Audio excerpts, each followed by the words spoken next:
Good morning, everyone. Today is the 22nd of July. It's Saturday morning.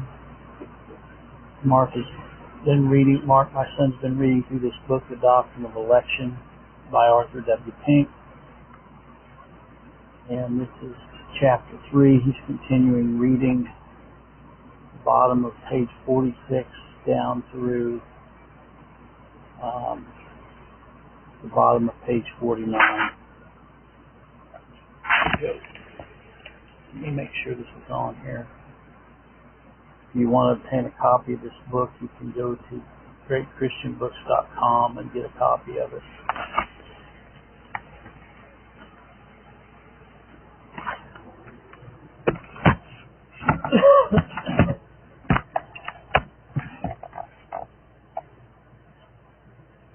Doctrine of Election, page 49.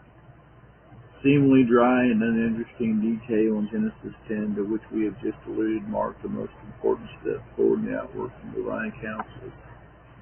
For it was then that God began to separate on himself the Israelites and Hebrews, whom he had appointed to be their father, till the Hebrews had laid promiscuously mingled with the other nations. But now God divided them from the rest, so the other nations were divided from one another. Accordingly, we find Hebrews' posterity, even when very few in number, were designated Hebrews, the national denomination. Israel being the religious name, distinction from those among whom they lived. Abraham the Hebrew, Genesis 14:13. Joseph the Hebrew, Genesis 39:14. Hence, when they became a nation, the number all lived in the midst of Egyptians, they were Gentiles, Hebrews, Exodus 1:15. While in Numbers 24:24, they distinctly called Hebrew. What we have sought to explain above is definitely confirmed by from the days of old, consider the years and the generations, ask thy Father, and he will show thee thy elders, and they will tell thee. When the Most High divided the nations, their inheritance, when he separated the sons of Adam, he set the bounds of the people according to the number of the children of Israel.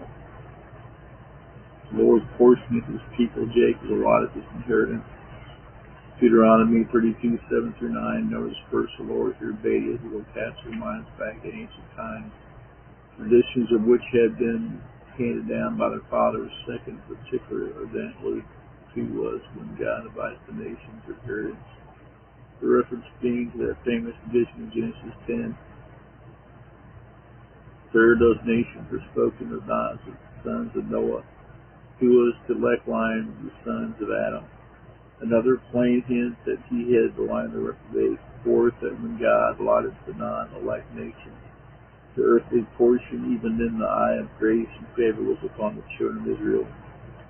Fifth, according to the number of the children of Israel, which was 70 when they were settled in Egypt, Genesis 46:27. The exact number of the nations mentioned in Genesis 10. The chief link of connection between Hebrew and the nation of Israel was, of course, Abraham. In his case, the principle of divine election shines forth sunlight clearness. Divine call which he received marks another important statement of God's eternal purpose. At the Tower of Battle, God gave the nation to walk in their own evil ways, and afterwards taking up Abraham to the founder of the favored nation. There the Lord the God who did choose Abraham and brought him forth at Ur, Nehemiah 9:7. It was not Abraham who chose God, the God who chose Abraham. The God of glory appeared under our father Abraham when he was in Mesopotamia, Acts 7:2. This title, the God of glory, employed here to the side of the signal of favor which was shown to Abraham. The glory of his grace elected him, for there was nothing in him by nature that left him above his fellows, entitled him to divine notice. Some merited kindness, sovereign mercy that was shown him, is made very evident by what is told us in Joshua 24. His condition before Jehovah appeared to him.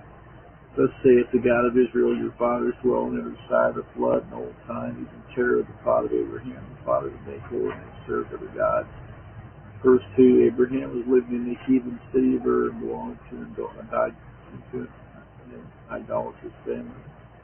At a later date, God pressed his fury back upon his descendants, reminding them of the lowly and corrupt state of the original and giving them to know it was for no good in him that he had been chosen. Hearken to me, hearken to me, fall after righteousness, seek the Lord. Look into the rock whence you are hewn, into the hole of the pit whence you are digged. Look unto Abraham your father, and to Sarah that bare you, for I called him alone.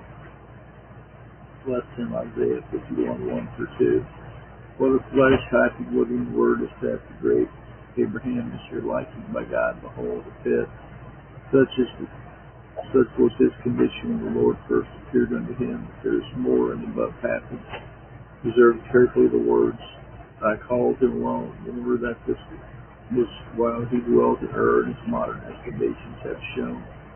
That was a city of vast extent, and of all its huge number of inhabitants, God revealed himself to one only. The Lord here emphasized that very fact and calls upon us to mark the singularity of his elect by this word alone. See here, then, the absolute sovereignty of God exercising his own imperial will, choosing whom he pleaseth. He had mercy upon Abraham simply because he was pleased to do so. He left the remainder of his countrymen in heap of darkness, simply because it was seemed good in his sight. There was nothing more in Abraham than any of his fellows why God should have selected him. Whatever goodness was found in him, greater was what God himself put there. Therefore, it was a consequence and not the cause of his choice. Striking as is the case of Abraham's own election, yet God's dealings with his offspring is equally not more noteworthy. Therein God furnished epitome, hardly characterized the history of all his elect, for it is a very rare thing to find a whole family which not simply makes profession, but gives evidence to join his special favor. The common rule is that one is taken and the other is left, for those who are given to learn to believe his precious and stolen truth are made experimentally realize its force in connection with their own kin. Thus Abraham's own family furnished in his next and immediate successors a prototype of the future experience of the elect. In his family we believe, behold the most striking instances of both election and preterituration, first in his sons and then in his grandsons. Isaac was a child of pure electing grace, which was the cause and not the consequence of his faith and holiness. And that as such he was placed in Abraham's family as a precious gift, while Ishmael was excluded from that preeminent favor. It's quite evident from the history of Genesis. Before he was born, yea, before he was conceived in the womb, God declared unto Abraham Isaac was the heir of the same salvation with him, and had irrevocably estated the covenant of grace upon him, thereby extinguishing Ishmael, who, though blessed with temporal mercy, was not in the covenant of grace, but rather was under the covenant of works. Genesis 17:21. Compare the Spirit's comment therein in Galatians 4:22-26. Later, while Isaac was yet young and lay bound as a sacrifice on the altar, God ratified the promises of blessing which he had made for his birth, confirming them with a solemn oath, by myself have I sworn, saith the Lord, for because thou hast done this thing, hast not withheld thy son, thy only son, that in blessing I will bless thee, and multiplying I will multiply thy seed as the stars of the heaven. Genesis 22:16-17. That oath respect the spiritual seed, the heirs of promise, such as Isaac was, declared son of promise. To that the apostle referred when he said, wherein God will more abundantly show us the heirs of promise. The mutability of his counsel confirmed it by an oath. Hebrews 6:17. What was his mutable counsel but his eternal decree, his purpose of election? God's counsels are his decrees within himself and everlasting. Ephesians 1:4-9. What is a promise? What is a promise with an oath to God's immutable counsel or election put in permanence or reform? Few are the heirs of promise, but the elect such as Isaac was. Thank you, Mark.